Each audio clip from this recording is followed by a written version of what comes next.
যখন বিএনপি খারাপ থাকে বাংলাদেশ খারাপ থাকে। গত 15 বছর বাংলাদেশ খারাপ ছিল। গত 14 বছর বিভৎস সময় পার করেছি। আমরা ভোট দিতে পারি নাই, আমরা কথা বলতে পারি নাই, আমরা আমাদের অসংখ্য নেতাকর্মীকে হারিয়েছি, আমাদের অসংখ্য নেতাকর্মী গুম হয়ে গেছে, বিচার বহির্ভূত হত্যার শিকার হয়েছে, ক্রস ফায়ারে দিয়ে মেরেছে। কিন্তু আর না,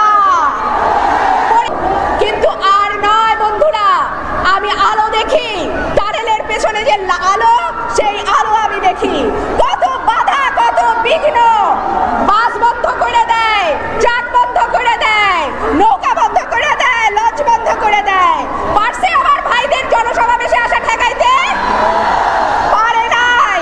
দুই পায়ের উপর ভর করে আমার ভাইরা জনসমাবেশে যোগ দিছে, রিকশায় করে আসছে, ভ্যানে করে আসছে, যে যেমনে পারছে জনসমাবেশে যোগ দিছে। এই ভালোবাসা বন্দুকের নল দিয়ে আটকায় রাখা যায় না। হাসিনারে আমি সাবধান করে দেই, 2014 আর 2018-তে অনেক নকশা করছেন, অনেক তেলেসমাতি তামসা দেখাইছেন। 2024-এ তামসা হবে না। 2024-এ আমরা নির্দলীয় নিরপেক্ষ সরকারের অধীনে নির্বাচন করব ইনশাআল্লাহ। তখন আপনি হাসিনা বড় কারিগর আসছেন, ইভিএম এর ভোট আনছেন, ইভিএম এর ভোট আমরা দেব না। সারা বছর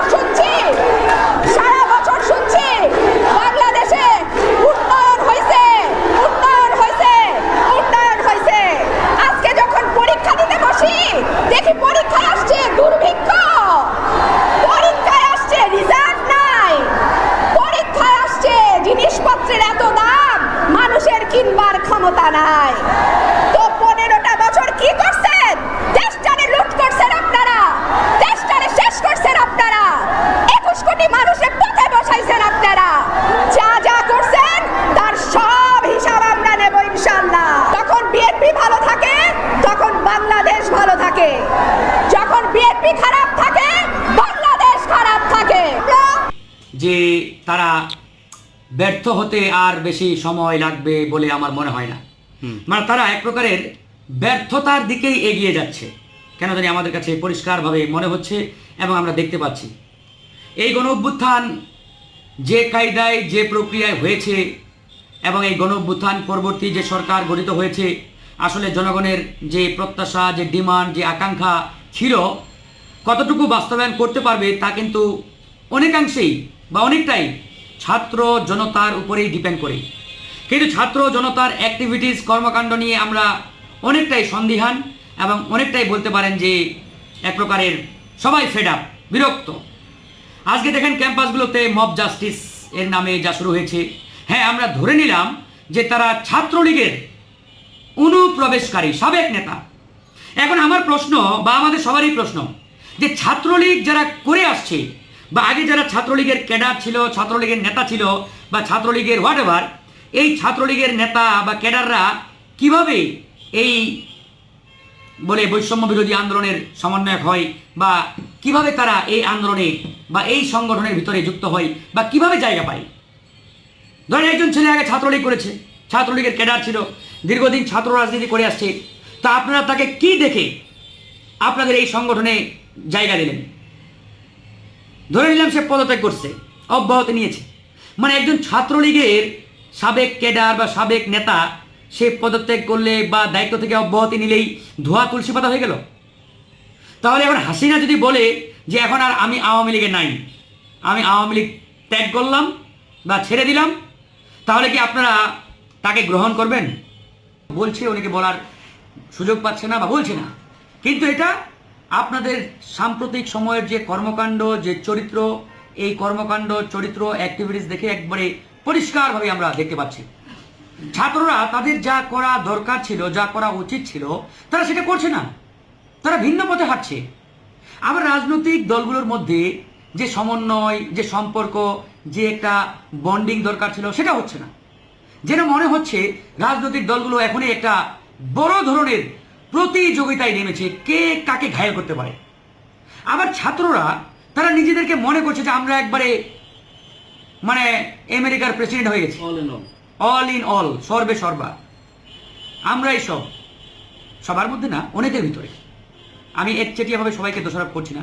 এই যে আমাদের ভিতরে ফ্যাকশন, বিভাজন, ডিভাইডেশন, এই যে আমাদের গুতাগুতির রাজনীতি শুরু হয়েছে, এই রাজনীতি আমাদের সামগ্রিকভাবে সবার জন্য বিপদ ডেকে আনতে বেশি সময় লাগবে।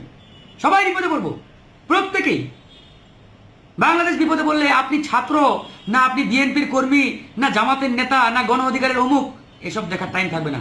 প্রত্যেককে পিছনে ওই হান্ডার দিয়ে পিটাতে পিটাতে আয়না ঘরে নিয়ে যাবে। সবার জায়গায় আয়না ঘরে হবে, যেটা দীর্ঘ 17টি বছর সহ্য করে আসছি আমরা। এখন আমরা যদি না শুধরাই, ইতিহাস থেকে না শিক্ষা নেই, তাহলে তো সেটাই হবে, সেটাই হতে যাচ্ছে। কেন সমন্বয় নাই? কেন বৃহত্তর ঐক্য হচ্ছে না? এই লড়াইটা হয়েছে জাতিকে একটা ইনক্লুসিভ জায়গায় নিয়ে আসার জন্য। এই বিপ্লবটা কেন হলো?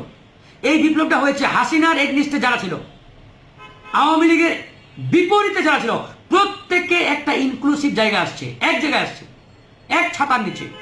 কে জামাত, কে বিএনপি, কে গণ অধিকার, কে ছাত্র, কে কৃষক, কে শ্রমিক, কে ইসলামী আন্দোলন, কে চরমোনাই, কে গণতন্ত্র মঞ্চ, এসব ভেদাভেদ ছিল না। বিধায় এই বিপ্লব হয়েছে, দেশ স্বাধীন হয়েছে। আর এই জিনিসটা যদি